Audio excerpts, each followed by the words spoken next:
صدقہ فطر کی مقدار کتنی ہونی چاہیے اور کتنی ہوتی ہے؟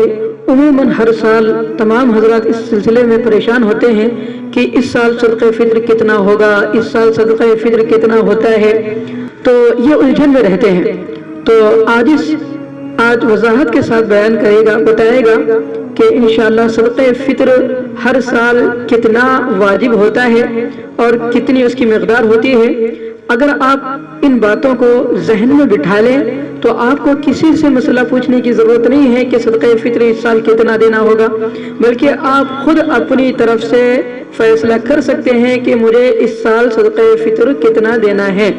ہر آدمی اس کا اندازہ لگا سکتا ہے جب اللہ کے رسول صلی اللہ علیہ وسلم کی اس حدیث کو ذہن میں بٹھا لے۔ تو چونکہ اللہ کے رسول صلی اللہ علیہ وسلم نے صدقہ فطر کا ایک پیمانہ بتا دیا کہ اس طرح اگر فطرہ اس پیمانے کو ناپ کر تول کر اگر دیں گے تو انشاءاللہ العزیز ہمارا صدقہ فطر بہترین طور پر ادا ہو جائے گا۔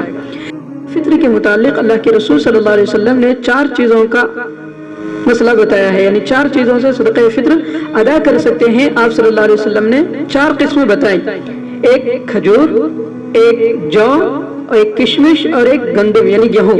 4 چیزیں آپ صلی اللہ علیہ وسلم نے اس لیے بتائی ہے تاکہ ہر انسان اپنے حیثیت سے اور اپنی مالی اعتبار سے جو اس کی پوزیشن ہے اس اعتبار سے ان کی 4 چیزوں میں سے کسی ایک کے ذریعے یا کسی ایک کی قیمت کے ذریعے وہ صدقہ فطرہ ادا کرے۔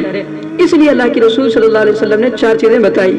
عموماً آج کے دور میں صرف تمام حضرات گیہوں ہی کی قیمت یا گیہوں ہی صدقہ فطرے میں دیتے ہیں، باقی کھجور، کشمش اور جو ہے اس کو اختیار نہیں کرتے اور اس کی نہ قیمت دیتے ہیں، ہم نہ یہ چیزیں دیتے ہیں بلکہ اس سے جی چراتے ہیں۔ لیکن اللہ کے رسول صلی اللہ علیہ وسلم اور صحابہ رضوان اللہ علیہم اجمعین کی زندگی کا معمول یہ تھا کہ عموماً اکثر و بیشتر صحابہ اور خود اللہ کے رسول صلی اللہ علیہ وسلم کھجور یا کشمش ہی کے ذریعے صدقہ فطرہ ادا کیا کرتے تھے۔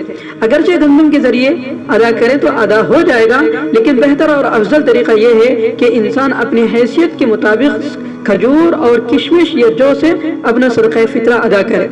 اب آئیں کہ بھئی گندم دینا ہے تو کتنی دیں، کھجور دینا ہے تو کتنا دیں، کشمش دینا ہے تو کتنا دیں، اور اسی طرح جو دینا ہے تو کتنا دیں۔ تو اس کے متعلق اللہ کے رسول صلی اللہ علیہ وسلم کی ایک صحیح حدیث ہے۔ آپ صلی اللہ علیہ وسلم کا ارشاد مبارک ہے، آپ صلی اللہ علیہ وسلم نے فرمایا صاع من شعیر او صاع من زبیب او صاع من تمر، یعنی یہ 3 چیزیں، 3 چیزوں کے متعلق آپ صلی اللہ علیہ وسلم نے بتایا ایک سا۔ 3 چیزیں کون سی؟ کھجور، کشمش اور جو۔ ان لوگوں کے متعلق آپ صلی اللہ علیہ وسلم نے ایک سا کا حکم دیا۔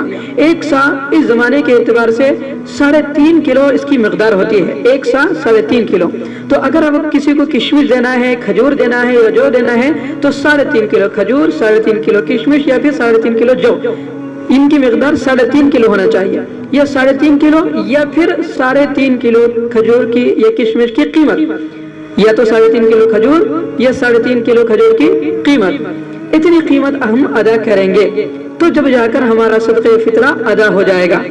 لیکن گندم اگر دینا چاہے، گیہوں دینا چاہے تو گیہوں کے متعلق آپ صلی اللہ علیہ وسلم نے فرمایا او نصف صاع من بر، آپ صلی اللہ علیہ وسلم نے فرمایا اگر کوئی گیہوں دے رہا ہے تو وہ آدھا سا تقریباً 1.25 کلو کے برابر ہوتا ہے، تو 1.25 کلو گیہوں یا 1.25 کلو گیہوں کی مقدار میں جو قیمت بنتی ہے اس حساب سے وہ قیمت ادا کرے۔